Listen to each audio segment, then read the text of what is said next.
is Hard Parking, brought to you by Right Honda and Right Toyota out of Scottsdale, Arizona. I'm your host, Jay Finning. Joining me in studio today, returning is Bo Allen Jung. Bo, welcome back. Hi, Jay. How you doing? Good. Coming up on today's show, we're going to just sit here and talk about some car news, the Felicity Ace. I try to stay away from the most current of events because everybody else is covering it. But every once in a while, I was thinking the other day I was driving, I was like, people could read and listen to it anywhere, but maybe there's people who count on me for their car news. Oh, yeah, totally. I listen to you in the car a lot. We'll see. There you go. So I figured we should talk about that. We're also going to talk about some of the inflation numbers and how it's affected cars and their sales and things like that. But for those of you listening who don't like car stuff, don't worry. We'll slow it down because, as you know, I'm not that big of a car nerd. And also, there's an event we're going to go to today. Rap Sesh is doing a mural unveiling downtown Gilbert. Oh, that'd be interesting.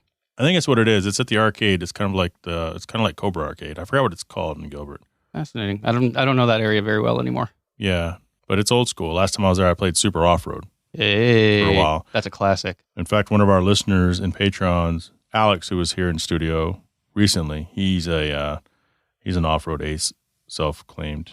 He's probably pretty good at it. I think I'm pretty good too. I have no idea. I always seem to suck, but those things are supposed to eat quarters, They do eat quarters. It's all about the nitrous. Yeah. And the steering wheel that you can just spin like nobody's business. 300 or 3,600 degrees of range on those things. Yeah. I'm getting over illness. I'll try not to cough. I am the second week back from the Key West visit, so is it a Key West illness? I don't. It wasn't the Rona. Okay.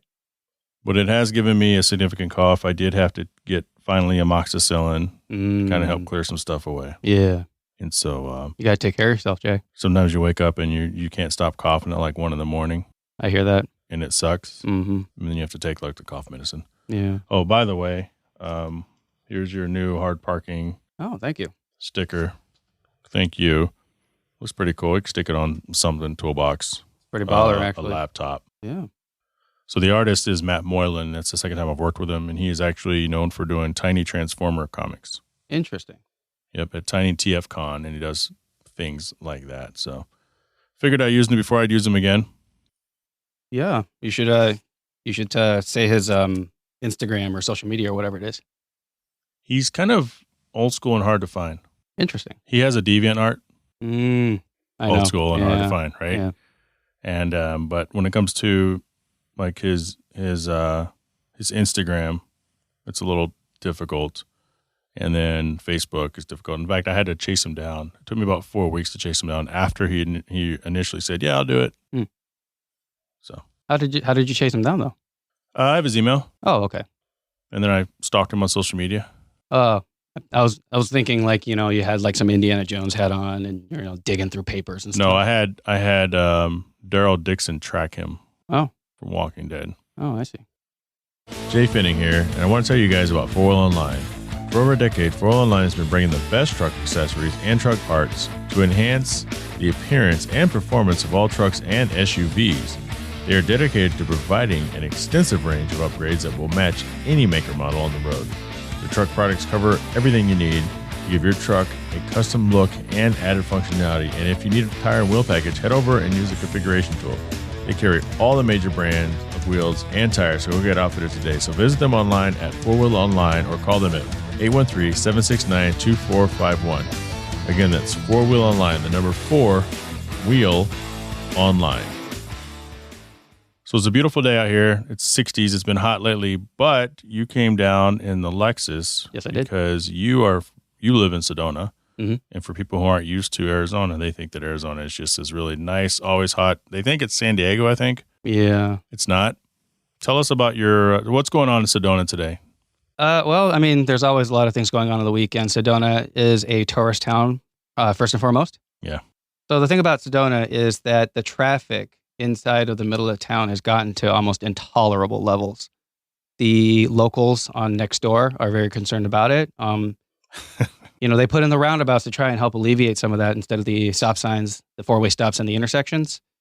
And it's helped a little bit, but then you also get a bunch of tourists who don't know how roundabouts work. And I can't blame them for not knowing if they've never been on them. But at the same time, it is a little aggravating to watch them in the middle of the circle stop for people to get in.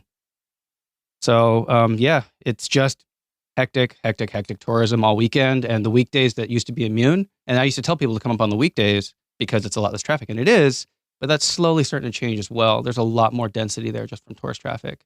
Everyone wants to hike. Everyone wants to see the Red Rocks. And it's a good place to live. So I don't blame them, but at the same time, it's getting pretty bad. The thing about Flagstaff is I was actually going to go up to a Cars and Coffee in Flagstaff, which they don't really advertise for up there. There's a Subaru dealership that was going to host one today. I think it's the first one I've seen in maybe 6 months. And I didn't get there. And I have some interesting dash cam footage to show you later, Jay. But the summary is that I started losing traction about halfway up the Squigglies. There's a Highway 89A. Oh, yeah. Were you taking 89A from Sedona? Mm-hmm. Like across that big bridge? Yes, sir. Okay. Yeah. So, it's a lovely road. You got nice twisties if you're into that. You've got lovely scenery if you're into that. And there's also about a 10-degree difference in temperature if you're into that. So in Sedona right now. Not bad in the summer. Huh? Not bad in the summer. Not bad in the summer at all. Right now. It's honestly, I find it okay now, but I'm now a mountain guy. After living in Phoenix for so many years, you get used to 120-degree weather. And Mountain Bow. Yeah, I like to tell people I live in the woods because Sedona has actual deciduous trees. But so what happened in Flagstaff? What happened on the 89A I would say about 5 to 10 miles outside of Flagstaff, actually, is a lot of concern. It started sleeting, first of all. So it wasn't big enough to be hail. I'd say probably raindrop size. You're in the Porsche. No, actually, I couldn't get it up there because the Porsche's on summer tires. And okay. I have a personal policy to never, ever travel on summer tires under 40 degrees. I know some people like to fudge it and say that's just manufacturer's recommendations, but not me. I don't want to ruin that rubber any harder than I have to. So there was a Nissan Titan about 5 miles out of town, just at the end of the Squigglies, because right in the middle there, it goes up the mountain route, and it's really, really nice for technical turns, and it's very close to a big cliff. So he was stuck very there. Close. Yeah, very close. Very close. Like one brick wall away close. Right. Yep. That Titan, I guess it was two-wheel drive only or something, because he was stuck. He was revving the engine, rotating the rear tires, and I assume it's a he. It could be a she or somebody else. I don't know. But you're canceled. Yeah, I'm sorry, everybody. I don't know my pronouns, but I will. I learn every day. Back to the point, that Nissan Titan was stuck in the middle of the road, not our lane, the middle, right between the lines. And they were jammed there, spinning their tires uselessly for about 5 minutes. Now, I had already lost traction occasionally. I have all seasons on my Lexus right now. And that's the reason I chose to go up to Flagstaff, because on all seasons, you have a leeway of maybe something like maybe up to 0 degrees F, maybe minus 10 F before the rubber starts to get hard. And for 99% of the conditions between Flagstaff and Sedona, it's fine. I have noted that there's usually about 2 weeks in Flagstaff where it's just unacceptable and there's a lot of snow and ice. And we got caught in it. So like I was saying, sleet, droplet style sleet. So it wasn't like something that would damage your paint. And then there was a ton of rain. There was slush and ice all over the road, and snow wasn't melting on the side. So what you got there is a poor driver of a Nissan Titan embarrassing themselves. And while I had lost grip a little bit in the back a couple of times, I mean, it is a powerful sports sedan, I was doing okay. But he got stuck there, and some people turned around, and I was sitting there thinking, you know what? I don't want to make a hard call to my relatives today. I don't want to make a hard call to my family today. So I turned around, went back down the 89A. Things were peachy keen. And then I took the 17 all the way here, to your lovely studio, which I am so glad to have been invited to. Now, Nissan Titan, I did some quick searching here, and it looks like it's like is it the SUV or truck? It's a giant truck, right? Right. It's their big truck, similar in size to the Armada. And I don't know a whole lot about trucks, but I do know that I think it can come with two-wheel drive instead of four-wheel drive. Looks like it. Looks like there's two-wheel to four-wheel drive conversions and stuff. So fascinating. We're going to go up north, and we're going to be in the coldest climate, I believe, in Arizona, and we're going to possibly have, because if we have a four-wheel drive, assuming it's got proper tires, maybe it doesn't happen? Not usually, no. That's one of the things that I really like to harp on, and a lot of enthusiasts like to harp on, actually. And I'm sorry, Jay, I might be more of a car nerd than you, so I talk about this stuff all the time. That's why you're here. Well, the car nerd in me definitely sides with the people who prefer, they call them winter tires now. And the reason is just the amount of grip between an all-season and a winter tire is so dramatic. It's the difference between stability at 30% or 30 miles an hour, and you may not actually wind up dodging that deer at 30 miles an hour on the all-seasons. And there's been a lot of YouTube videos and stuff that proves that. Yeah, let's talk winter tires for a second, because most of the country is still dealing with this. Mm-hmm. While this is Arizona, you live 2.5 hours away. Sedona's about 1.5 hours if you're... From the northern peak of Phoenix. Sedona is about 4,500 feet up in altitude. And not a lot of people know this, but Flagstaff is 7,000 feet up in altitude. That's higher than Denver. Yeah. So we get very mild winters. We have snow maybe once a year for a week. 2 inches maybe tops. Flagstaff is a different story. People go there to snow. I mean, snow. People go there to ski. Yeah. And slide. We went there a couple months ago. Yeah, absolutely. It's beautiful. Yeah. So I know about winter tires. Yeah. Moving here from Michigan. Oh, yeah. The Bridgestone Blizzaks. We had them on my wife's old Audi. And she came, one day I was traveling home, and the flight got canceled, the connector from Chicago to Grand Rapids. Oh, no. And I could have stayed until the next morning, but then I also had to fly out on Sunday. So I would lose like an entire day of the weekend. So she drove to Chicago, white knuckling it. Wow. She picked me up. Yeah, I don't know if she'd do that like now, but she was a trooper on that trip. Yeah. So I'm driving, and those Blizzaks are 100% the reason why we got, and it's an Audi Quattro, so all 4-wheel drive. Yep. Incredibly capable. Yep. We were passing cars on the highway that were just stuck in the middle lane with their hazards because, outside of the city, they don't plow. Oh, yeah. Those trucks, they go out 10, 15 miles, and they turn around and come back. Right. And we were dodging, and it was a little hairy. It started wiggling a little bit on me. Yeah. But made it home. One night I was leaving work at the hospital, and we had a Dodge Neon, 2002 Dodge Neon ES. Oh boy. Green. Oh, man. I put the shitty high intensity discharge lights in there. Yeah. I knew better, but I did it anyway. So they were kind of bluish, and they were blinding everybody, and I couldn't see shit. But I did it anyway. You're one of them, Jay. You're one of them. I was absolutely one of them. And I knew better, too. Yeah. But I put snow tires on the front. They weren't Blizzaks. They were something else. And that got me home in one of the worst snowstorms, front-wheel drive, from my job, which is about 4 miles down the road. But you had to cross the bridge, get on the highway, exit. I stalled out at the bottom, or I got stuck in the bottom of my driveway. Oh, man. But I made it that far. Yeah, that's a relief, right? To be on the driveway? And yeah, I mean, take the same vehicle. I was driving to college, which was also a few miles away. God, that was so convenient, man. My job was 2 exits one way, and school was 1 exit the other. Oh, that's so handy. And I lived like 3 minutes from the exit. I mean, but anyway, I'm behind the school, and in snowy conditions, you don't have to be going fast. Nah. And it's like you can just see it coming. So you just sit there and slide, and you think about your life. You think about your investment portfolio. If you remember to shut the garage door, and then you hit the curb. Yeah. So I did that, and I like smashed 2 of the wheels on that thing, and I wasn't going fast. I was like going around the back of the building, maybe 15 miles an hour. That was before the snow tires. Yeah, you were on all seasons or before or summer? I was on probably Federal tires or something. Oh yeah, those Federals. Probably $40 a piece, but with those snow tires on the front, man. Those are the last tires we had on the car before we moved here, and then we sold to my brother-in-law, and he drove it all summer and winter and summer with the winter tires. So it didn't really work out for him. He went through them like that. That's true. Because they're winter tires. Of course. Yeah. That's my winter tire story, so I know a little bit about it. Yeah. Luckily, we haven't had any close calls on our end about that, but I do realize that the more often I go to Flagstaff, the more those tires are going to be likely used. In Sedona, fine. All season's perfect. We're fine.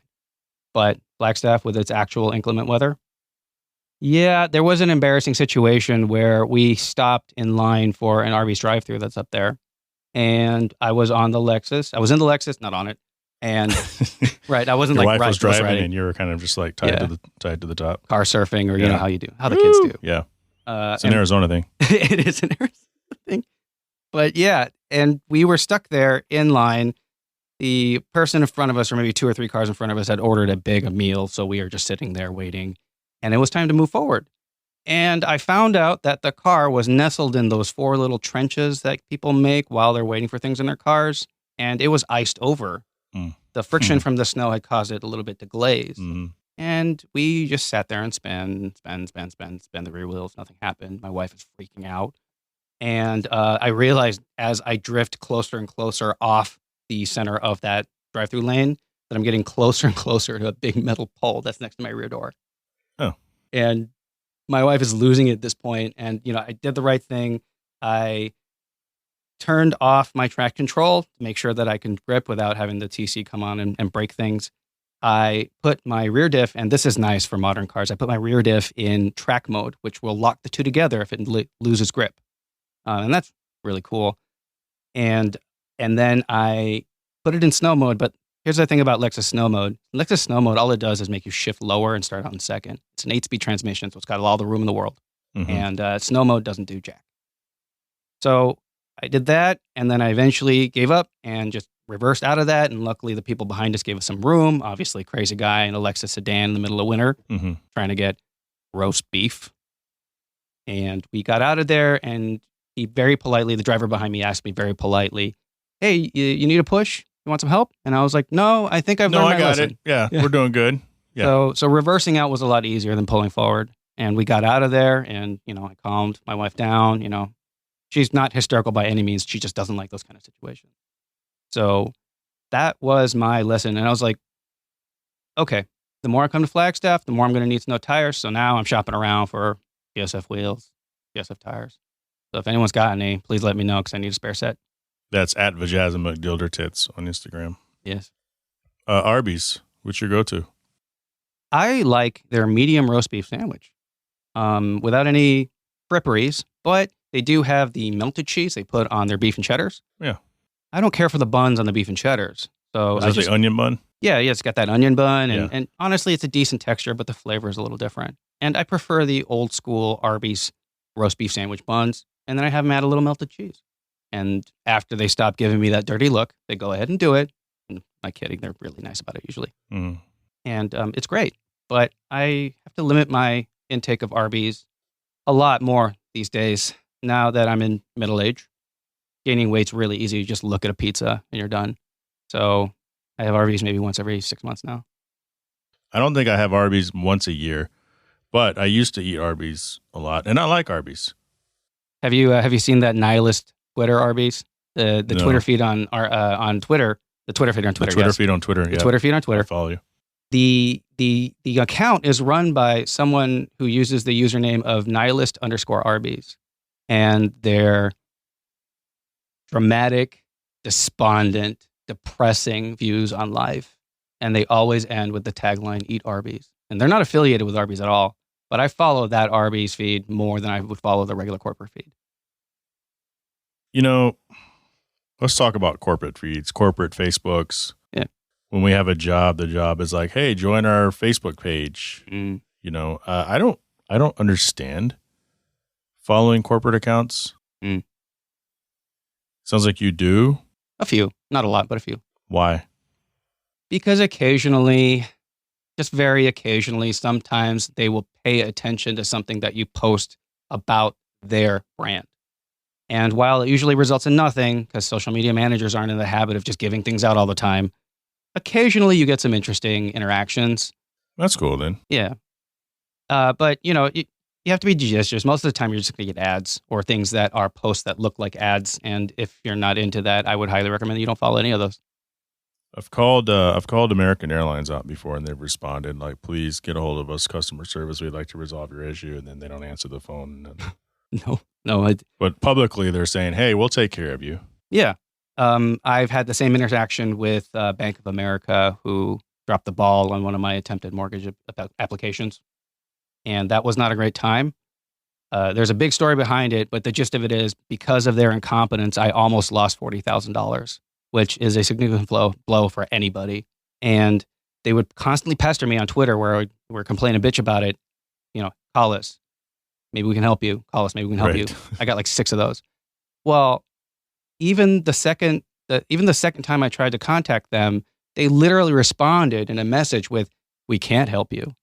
So every time I got that from their social media on Twitter again, because I kept complaining about it because it took about 4 months to resolve, I would just send them a screenshot of that message. It literally says, "We can't help you." And I'm like, what do you think of this?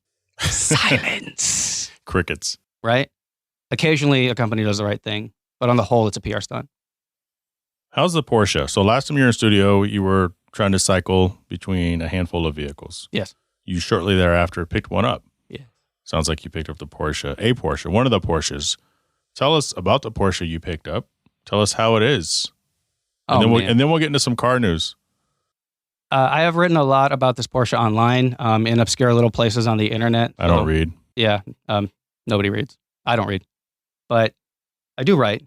And I've said a lot of things about this car. It is a 2015 Porsche 911 GT3, non-RS.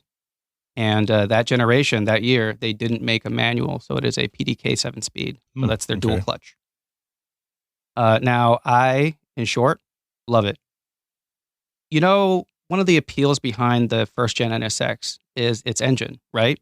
The engine revs to 8,000 RPM. For a V6, it's got a nice clean note. Handling dynamics, things like that. They all come together around that engine. A lot of people love that engine. I should say everyone. Yeah. But what I found with the GT3 is that it actually captures a lot of that magic. That engine revs to 9,000 RPM. It is a screamer. You get in it, and it just sounds like a race car. We like the screamers around here. Yes. It wasn't true in kindergarten, but it's true now. Screaming is a lot more appealing. You know, you're right. I have a 3.5-year-old grandson downstairs, and he doesn't scream very often, but when he does, God help us. It's ear-shattering. And, as middle-aged people, we actually can't hear the higher frequencies of sound. You hear about that? Yeah, I've heard. Actually, there's a guy on not TikTok, on a Clubhouse who's an audio whatever, and he had mentioned that because we're all, they always say if you listen to music you go deaf. We're like, yeah, right, but like once something happens, it's like once you hear a frequency you can't hear it again or something goofy like that, and you just start losing these little hearing nerves in your ear. Yeah. I told that story very poorly, but I think you understand, and hopefully the people listening understand where I'm coming from. Yeah, as you get older, it just turns out that the data shows that you just can't hear higher frequencies as you used to as a kid. And it's interesting because in school, youths would use higher pitched frequencies as their notification and ringtones that adults couldn't hear. And we're talking at the very high end of the audible spectrum. I'm somewhere between a dog whistle. Somewhere between a dog whistle and how toddlers scream in playgrounds. Right. And I did the test, and I've got the hearing of maybe a 28-year-old in terms of frequency. So I can still hear some of the good notes, but I think what it is that as you get bigger, your eardrums and your auditory sensors are also probably getting bigger at the same time, and bigger is more receptive to larger sound waves with lower frequencies. That's my guess. I am not a scientist. I am not an earologist. Okay, because you said that very informed. Well, the thing is, I do a lot of thinking. Obviously. I live in the woods. Yes. There's not a whole lot to do except maybe drink coffee and think. Yep. And go to McDonald's. Do you go to McDonald's at all? Yeah. You go to that one McDonald's, the only one in the world up there in Sedona with the turquoisey arches. Yep, and they still have it. They wonder a period of McDonald's. They wonder a period of remodeling, and so they were shut down for a little while, especially with the pandemic stuff on. It was an app time. But actually, I have some friends who are convinced I actually work for McDonald's. My vanity plate on my GT3 says McRib GT, and every season when McRibs come out, I can't stop eating them. I hate them. They're vile, disgusting pieces of food, and I eat 20 of them every winter, and I can't stop. I don't know the last time I had a McRib either. Well, they're horrible, Jay. They come out once every, for a limited time. I did a little digging into this, and the situation is that McDonald's loves to save money.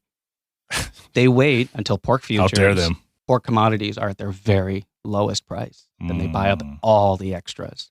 Turns out right around, wintertime. And once they get their hands on it. Comes out around Christmas. You're right. The McRib is back. They press them into a little patty. They drench their quite mediocre barbecue sauce all over it, throw on some onions and pickles, put it in a special bun, and sell it to crazy people like me. There's a whole Simpsons episode about that kind of thing. There is. What color? Sorry, I love sidetracking you. I enjoyed that last time you were in here, too. Yeah. What color? Is it white or silver? It is silver. It is also on my IG, at Vajazzle McDillertits. It has clear taillights, right? It has the clear taillights. That's an option for that. You went on the cruise. I did. Okay, yeah, I saw it. It's I cannot say enough good things about this car, even without a manual, which I used to be a big manual snob about. There's just something about those cars, and people will talk about the Porsche magic. There is that special sauce in it, and the GT3 has probably the highest density of sauce versus everyday car. Right. And I would have liked to have at least seen it today, but the weather wasn't cooperating, and we got the summer tire excuse, and the whole thing. So you show up in your Lexus. Yeah, it's interesting because I get to say the Lexus is the slow one, but it's a GSF. It's one of the fastest cars they make. Right. So it makes me sound extremely bourgeois. But you're not wrong. No, I'm not wrong. Yeah. But it does make almost everything I say about my car sound a little bit uppity, which I try not to be. Well, yeah, it's a Porsche. Yeah. Porsche. You're a Porsche guy. I became a Porsche guy, yes. I never thought I'd be into German vehicles. I was always scared of their reliability and concerns like that, And if you talk to German car enthusiasts, they're like very defensive about it. Hey, no, they're not unreliable. You just got to fix that one big thing and you're fine. Right. It's always one big thing, you're fine. Yep. But when you buy a Honda or Toyota, there's never one big thing. It might be two little things. Is it like a handful of little things? Yeah. Do you have a Porsche hat yet? Yeah. Yeah. You have a Porsche hat? I have a Porsche hat. I have 2 Porsche t-shirts. I have a $90 Porsche lighter that I'm never going to use. Are you in the PCA? I am. Yeah. I've become one of those people. Got the round sticker on the car. I don't have any stickers on the car right now, Jay, and I plan to rectify that soon. I just had to sit down with myself going, hey, I don't have my One Auto sticker on there. I don't have my Hard Parking Podcast sticker on there. I have nothing on there. I should get those things on. So I'm going to make it a special point just for you. It's pretty cool because you just got a Hard Parking, the new logo. Oh, yeah. Which, quite frankly, is good. Is excellent, I should say. I am a little understated when I give praise. But these stickers are nice. Yeah. But I would not put this on your car. Okay.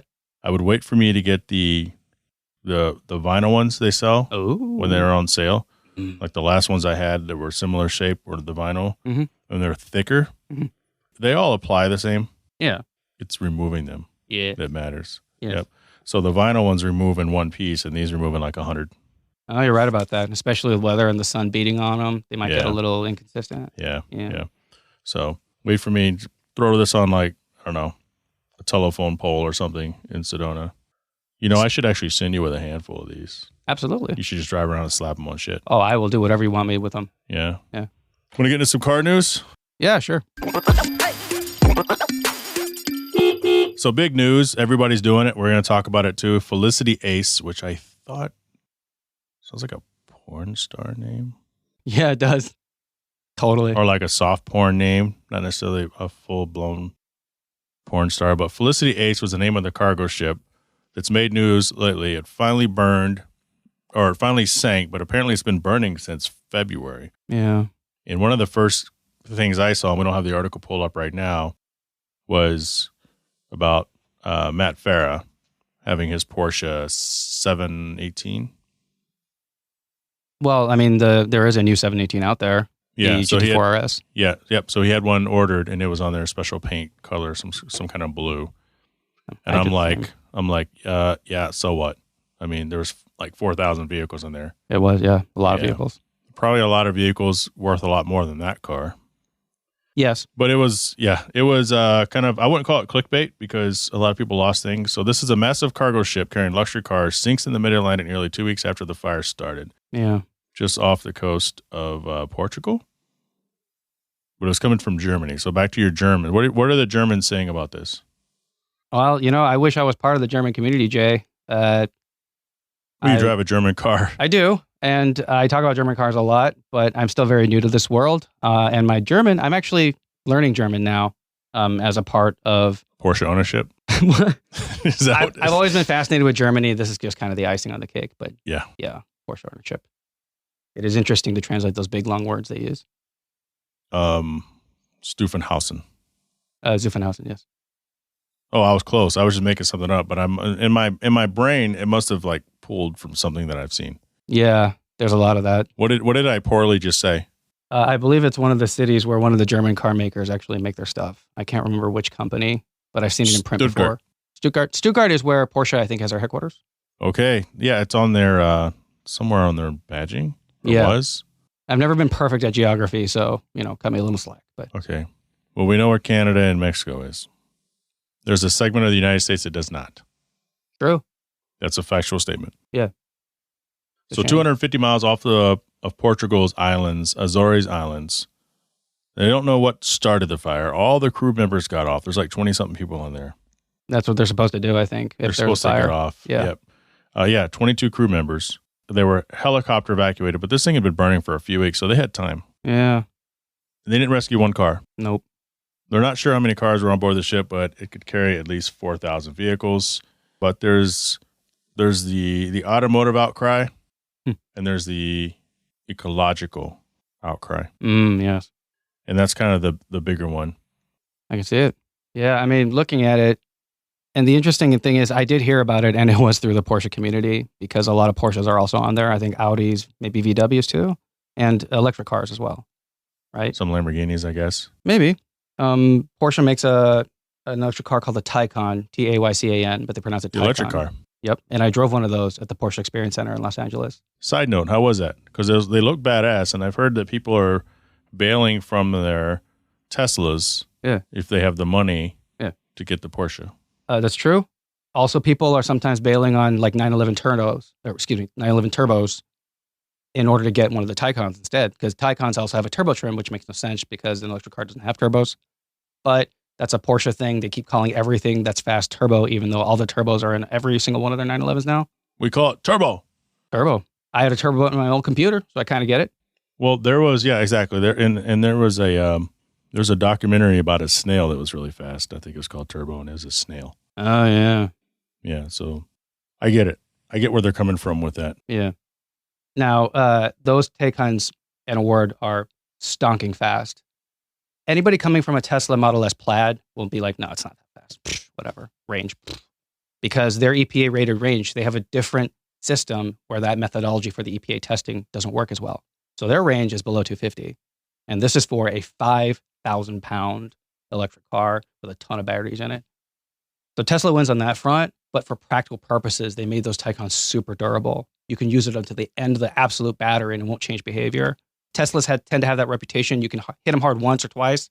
You got to pull them back, pull them down, charge them up, whatever you got to do. But the Taycan will just run and run and run until it's at its limit. And it's probably built better and with far nicer materials. It's a 2021 that I drove, I think, and the interior was really, really nice. If you love like spaceships, if you love sort of sci-fi materials, then I like spaceships. It has that whine, like that electric car whine that sounds so science fiction-y. I'm totally into that car. I think the only car I'd replace a Lexus for is a Taycan. It's that good. But would you replace your GT3 with it? Negative. Okay.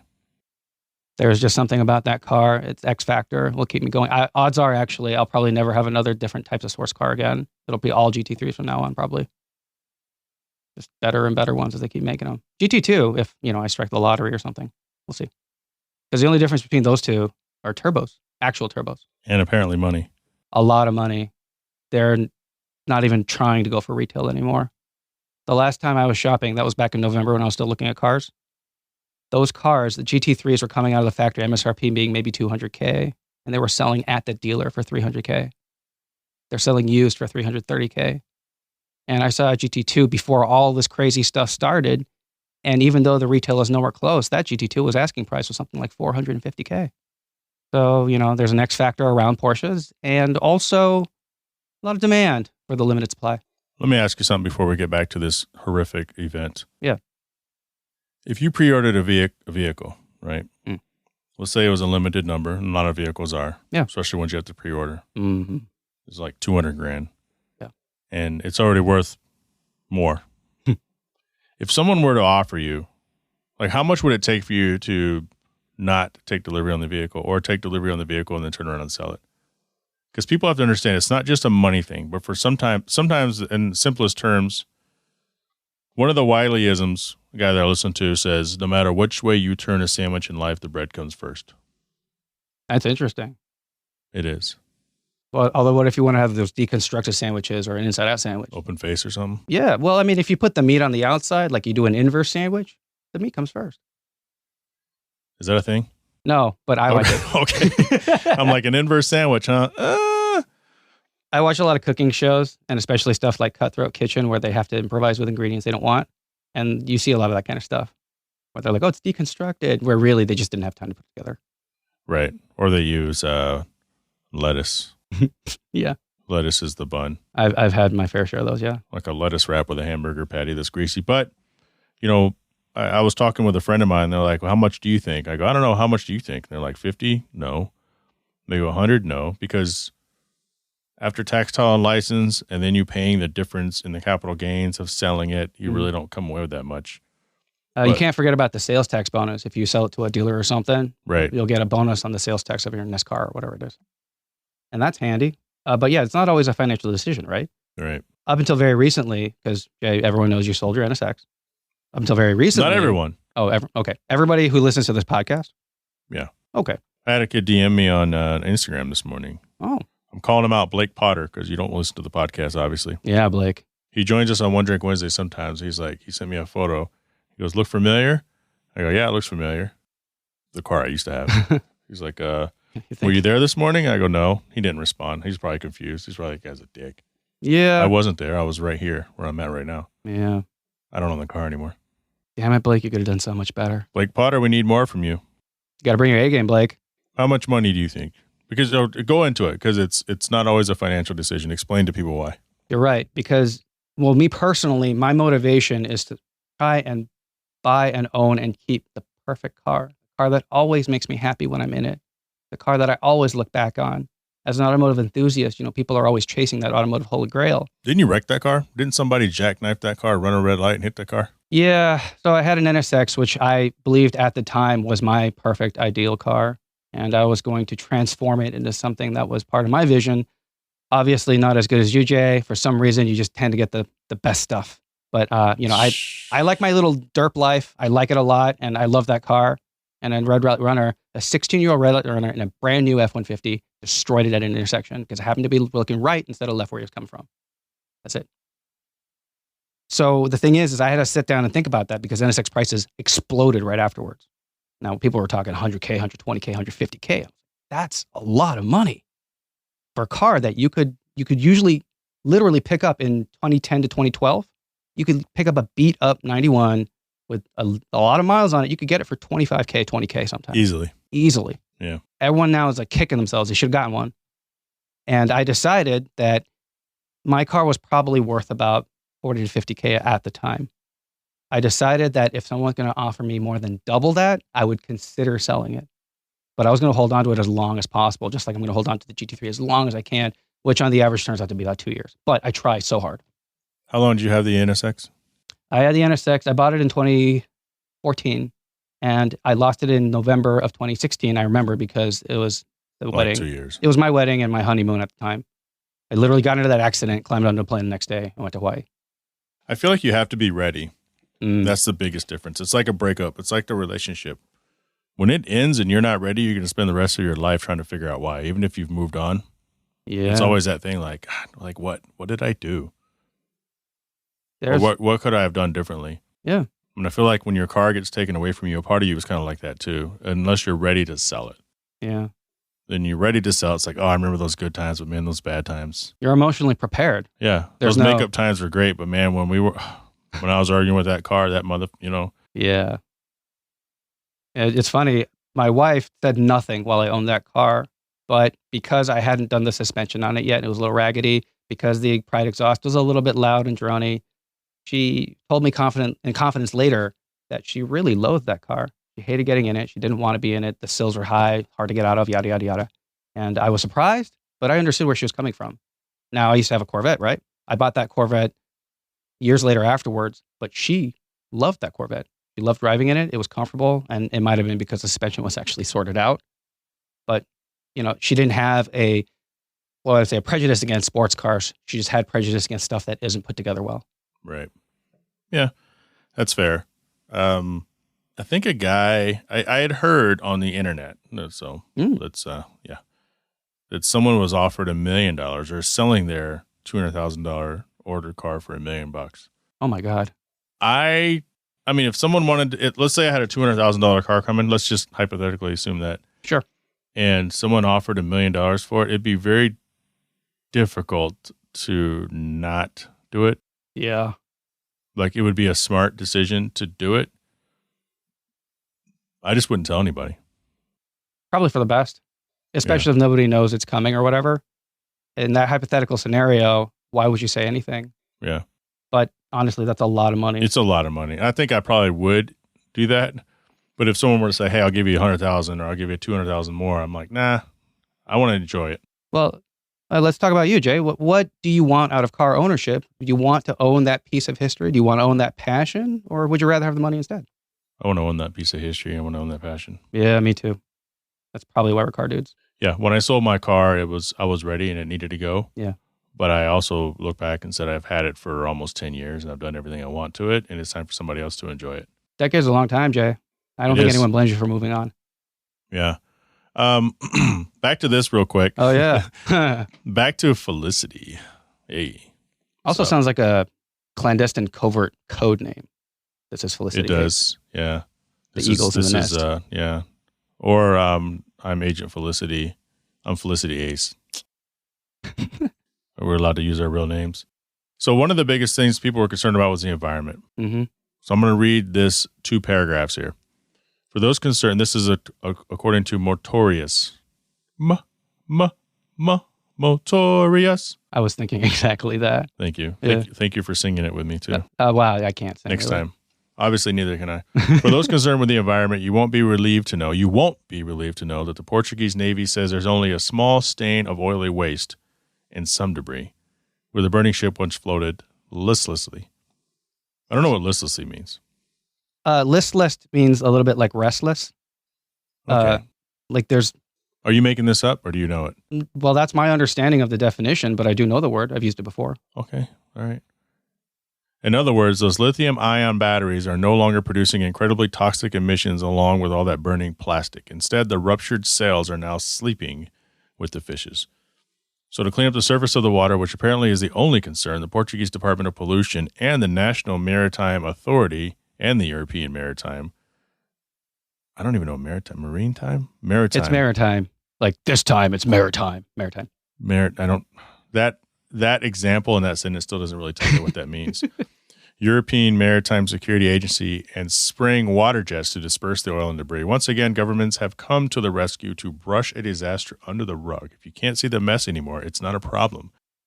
But really, here's the deal. I understand the outcry. I do. Yeah. But what is the resolution? Well, would you want the ideal answer or the practical answer? I want if you were to solve that, what would you do? Given the means as a government where it's under my jurisdiction or as an independent entity with international private context? Because, I mean, the context is different. How would you fix it? Okay, so let's say I had $1 billion and I want to fix this thing, right? I'm just a guy. Probably costs more than $1 billion. Probably costs hundreds of billions of dollars, to be honest. That's how these things always happen. But if I were just a person who had permission from the European Maritime Security Agency or the National Maritime Authority, I assume they're prevalent in this regard, I would probably, first of all, try to secure off the area. Now, you can't really do that with an ocean, right? Right. So what that means is that you're putting floating bobs out there to try and give some space to other cars out of the one car that floats on water or whatever, other ships and other places of traffic so that you can keep it kind of clear so that you can actually try and work on it. But the answer would be really difficult because what you'd have to do is probably put some kind of material or chemical in the water that absorbs the waste without absorbing the important things in the water that fish and other maritime animals need. And that sounds like an expensive piece of technology that would take a lot of time to implement and do, especially if there are safety concerns around its deployment, or if you wind up in legal bureaucracy with the governments that are in charge of that jurisdiction. And that's difficult and expensive. And the thing is that 9 months from now, there's going to be so many other things going on. There's a 24-hour news cycle all the time that a lot of people are simply just going to forget. So why wouldn't they do the cost-effective thing in their situation? Because the more PR there is on it, the more negative fleck they're going to get regardless of what it do. And that's kind of a hard truth to deal with because a lot of people will be like, well, I'm angry, I'm upset, and I want them to do something, and this is all hypocritical. And yeah, it's all true. But at the same time, those people are always a smaller minority than everyone thinks. The louder the voice, usually the smaller group. And I don't say that because I think they're wrong or anything. I agree with them. They should do something. But practically speaking, even if they did nothing, like the BP oil spills, they did very little. And no one talks about them anymore. The people who are upset the most lack the resources or the action. It's like, you need to clean it up. Okay. Yeah. We're taking volunteers, and we need you to dedicate a lot of your time to come and help us. Yeah. I can't. The game's on Saturday. So looking at this thing, 250 miles off the shore, offshore. The Portuguese shoreline, coast. Yeah, offshore. Yeah. It says the vessel lost stability in waters where depth is approximately 3,000 meters or over 9,800 feet. Oof. The pressure down there is immense. Again, how would you solve this? The ocean is filled with sunken ships.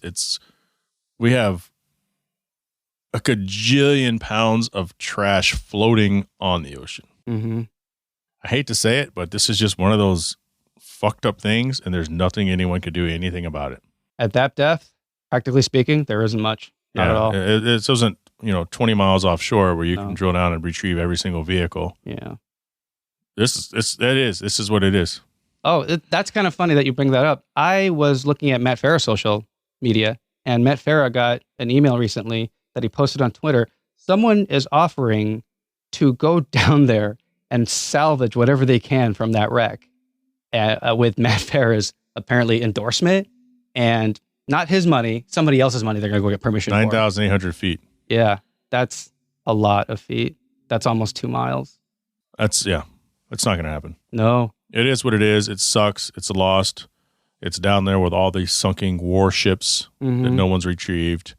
I mean, shit. We have the memorial in Pearl Harbor. Yeah. Not that we want to dig that up, but the ship's right there. You can see it, and it's still there. Yeah. Where's the environmentalist on that? I know that sounds terrible, but I'm not wrong. There was a war on, though. There was. But yeah, I mean, you bring up a valid point. And especially at depths like that, off the coast that far, that's obviously international waters. I didn't realize it was going to be 300 miles off the coast. Right. And at that point, what do? You really can't do There's much. Nothing you can do. You're going to send James Cameron down there in a sub? The time to resolve it would have been when it was out there burning for 2 weeks. Yeah. Why didn't they send anything? That's the question. Right? There's water right next to it. I'm sure it's incredibly hot, but I guess they tried to put it out. I don't know what happened. I didn't. Someone feel free to research and get back to us. HardParkingPodcast@gmail.com. But if there's ever a time to retrieve even the carcass of the vehicles, you had 2 weeks to do it. Yeah. The interesting thing here, I think, about those vehicles is that since there's so many electric vehicles, lithium is relatively scarce in the world. There's deposits. Oh, that's right. Yeah, and that lithium is now sitting on the bottom of the ocean in the Felicity Ace, wondering if anyone's 2 going to come miles. by. Yep. If you can get it, that's a big bounty. Yeah, so that's really what they want to do. They want permission. They want Matt Farah, of all people's permission, to go retrieve his $100,000 Porsche. They probably want to put his name on it. And they really want to get the lithium. Right, because that's valuable. I mean, people are stealing catalytic converters, right? And that's just platinum and other exotic metals. $438 million worth of vehicles. That's a lot of chips. That's a lot of chips. In other news, Tara Schultz reached out from Pitch PR, senior publicist. And we're going to look at the timely data on car prices. In the most expensive states to own or run a car, gas prices increasing, what car owners should expect in 10 years, etc. Timely with inflation. 10 years. Let's see. She sent me 2 of them. Let's see. This one is Zutobi motoring projections. Let's do gas. I don't want to learn more. I just want you to get the fuck off my shit. Normally, I'm used to like dancing little naked girls at the bottom that I have to close. Is that what you're going to say? No, it's not weird. For a while there, Amazon would send me nothing but lingerie ads because I sometimes shop for my wife. Not anything shady, Jay. I have my things, but it's not that. Oh, this was updated on my birthday, February 9th. U.S. gas price report, the states with the highest and lowest gasoline prices. That's fun. Yeah. Let's check it out. So according to this report, February 9th, Mississippi, because this is way, and I'm assuming this is 87. Yeah, it's likely to assume that it's 87. Yeah, because not everybody has 91, 93. Not everybody shops 91, 93. Nope. As of February 9th, and a lot has changed because it's now March. The southern state of Mississippi is where you'll currently find the cheapest gas in the U.S. with a price of $2.71 per gallon. Nice. Next cheapest is Louisiana at $2.70. Or let me ask you something, because Sure. these are all basically $2.70. Yeah, $2.71. This is basically $2.72. Both of these are $2.72. Yeah. And this is, I mean, a lot of people do this, and I'm not killing anyone for this, Mm-hmm. but I did the math years ago, which I suck at. Everyone sucks at math, Jay. There are people, are you going to go to the gas station? Are you going to wait in line for 10 minutes to save 10 cents of gas per gallon? No. But that decision's easy for me. I do math constantly. Now, when I say everyone's bad at math, I mean, there's different levels of math and everyone's bad at something. That's what I really mean. I don't mean that everyone actually, Stephen Hawking's fine at math. Yeah. But Bad at speaking too. yeah, I look at those lines and my time is valuable, Jay. Now, I do okay. I'm not like some rich, wealthy asshole or whatever. Just a guy in the woods with his Porsche. Yeah, that's literally me in a nutshell. And I look at those lines and they're not worth my time. But even idling, you're going to use more gas sitting in that line than you would saving at that pump. So the values don't really work out at all. Like you say, when you do the math, it no longer works. Even traveling to, 5 miles out of your way? 5 miles out of your way, if you get 25 miles a gallon, that's 20% of your tank, or 20% of a gallon. And 20% of a gallon right now is somewhere between $3 and $5, right? That's 20% is like somewhere between like 60 cents and 90 cents, let's say, right? Right. And like I said, my math is also bad, but that's 90 cents worth of gas. If you're not saving 90 cents worth of gas on that fill, you've wasted your time and your money. So there's no point. Now, people who have stop and go traffic abilities like electric cars, hybrids, they shut down the engine. Okay, maybe you'll talk. Okay. So But that's new. Yeah, that's new. Most people don't do that, and most people idle instead of shutting their engines off. What was the app? There was the app. Yeah. We can kind of look and see, okay, well, this place 2 miles from me, gas is actually 30 cents cheaper a gallon. Yeah. That's significant. Mm-hmm. 30 cents Mhm. a gallon if you're filling up a tank. Yeah. If you're doing your 18 to 23-year-old self, not to shame people who are older than that, and you're putting only $5 in your tank because that's all you have, Yeah. it's a difference. But if you're filling up your tank, it's like, is it worth it for me to pay an extra $1.20 total and be in and out? It is. I think so. It is. The only people I sympathize with are the truck owners, the ones who actually use their trucks every day, not the people who buy them and then drive them 5 miles on a It road. makes a difference. Yeah. Especially when you're logging miles. We can't discount those people. You know, a lot of people have to drive trucks for work or whatever reasons, and they have to pay for gas. And those people are hitting the credit card pre-allocation limit at gas pumps now, where they ding at $100 or whatever. Just shuts off. Right, and you got to put it back on and run your card again or whatever. Crazy. I've hit 90s in the Infinity. Ah, Yeah. I'm like, holy shit. isn't that like a 16-gallon tank? 18 maybe? Whatever it Something is, like it was like $96, $97. But I buy the 91. Yeah. I'll go ahead and, treat myself. And if you know anything about how Europe pays for gas, well, they call it, petrol or whatever you want to call it over there.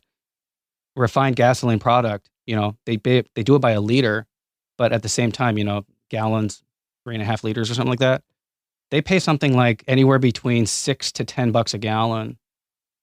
Canada is by the liter too, by the way. They are? Okay. I thought they might be by the gallon. A couple of metric countries do the imperial thing. Like you can still say gallon in Britain, it'll be fine. Anyway, but yeah, they paid a lot. So every time I buy a car, now I'm fortunate enough to be able to do this. When I buy a car, I project its mileage costs based on $5 a gallon, sometimes $6. Because I know I'm going to get terrible gas mileage because I'm a leadfoot. And I never ever think gas prices are going to stay the same. And if you've ever looked at inflation before, prices always go up. The people are shocked that gas prices are going up now. I mean, yes, we're all shocked because it's such a daily necessity. But at the same time, it's going to go up. Coffee went up. Movie prices went up. And everyone's mad about those too. But, right now the focus is gas. And I'm kind of like, it's already started to happen. It's already there. I remember when gas was $1.34 a gallon at Chevron for the good shit. Talking 1999. Yeah. So the 3 cheapest is Mississippi, Louisiana, Missouri. The 3 most expensive, and this is never going to change no matter when this is, California, Hawaii, and Nevada. Ding, ding, ding. I know it's Nevada, but Nevada. Yep. Those are the 3 most expensive. At this time, it was $4.16 in California. I've seen photos as early as this morning at like $5.50. Someone posted a picture of it being $5.99, $6 a gallon. Yeah, for 87. And people are not outraged, but here's the deal. What are you going to do? Can't do much. You can't do anything. You either pay for it or you don't. If you have a diesel, you could convert your car to biofuel and then grab the spare oil from McDonald's. But you might be spending more money doing that than you'll ever save or spend extra in gas. Yeah, it's never free. No, it's never free. Smallest states with the smallest change in gas price: Illinois, New York, and Minnesota. Now, I've never been to Illinois. I hear things about it from Chicago expats, but I don't know much about Illinois. Here's the deal. Illinois, fine. Chicago, expensive. As far as gas. When we lived in Grand Rapids, we would always fill up before we left the state of Michigan. Right? Like one of the last little cities or gas stations. Yeah. Yep. Because you don't want to fill up in Chicago. I mean, going back to what I said 46 seconds ago, right? You're going to pay it. Yeah. It's just going to cost more. Yeah. And when it's 30 to 40 cents more, you notice it. You do. I mean, most people have, I think, passenger cars are something like 14, 13 gallons a tank. You're gonna see that difference. Anytime you pay more than 10 gallons, if you see, 30 cents difference on a gallon, that's $3, right? And $3 isn't a whole lot of money. Like you can barely get a candy bar now for $3.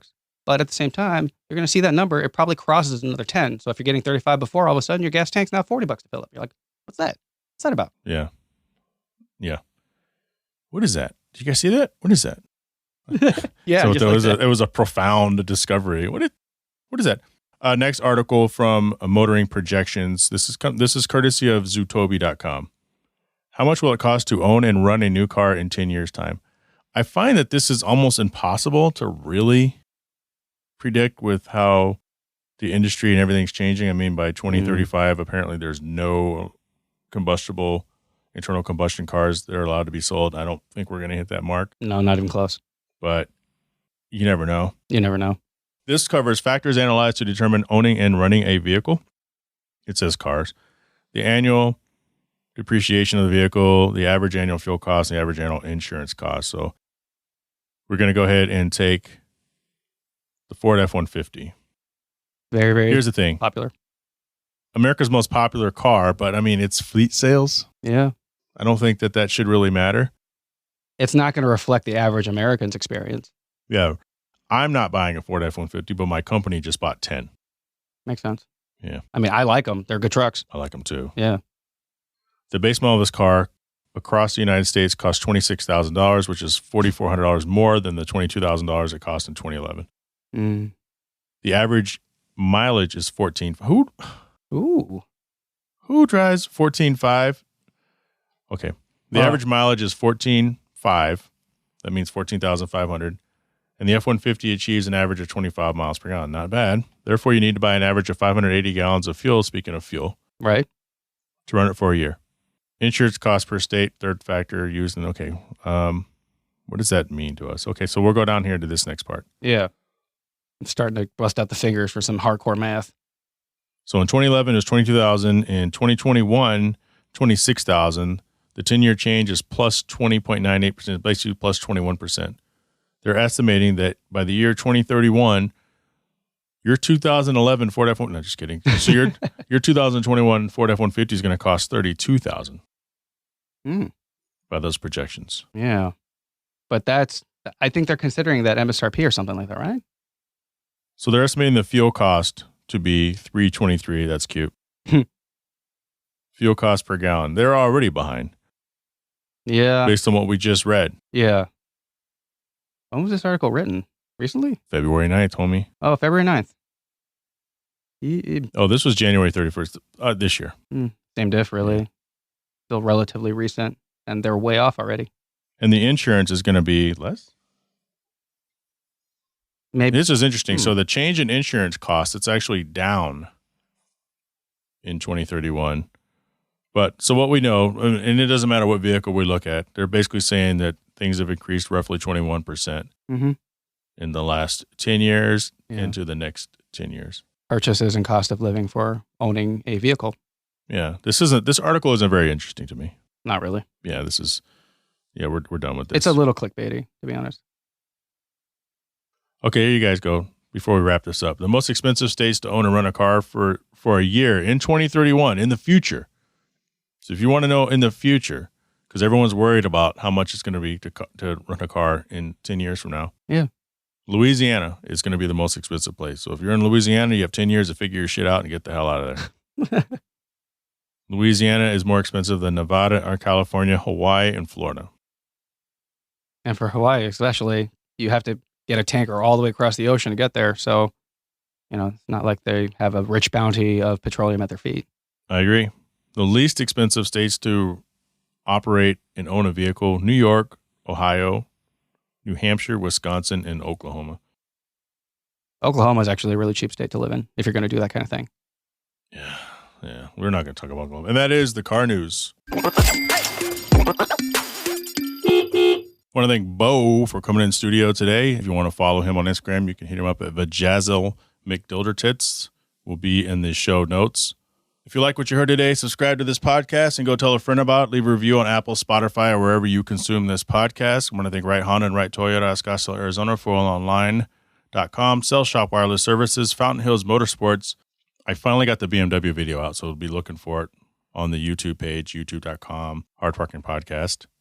Is the BMW M6, is this BMW M6 the best BMW ever? Total clickbait. Just going to go ahead and warn you. Patreon business supporter Koyata Automotive out of Winter Garden, Florida.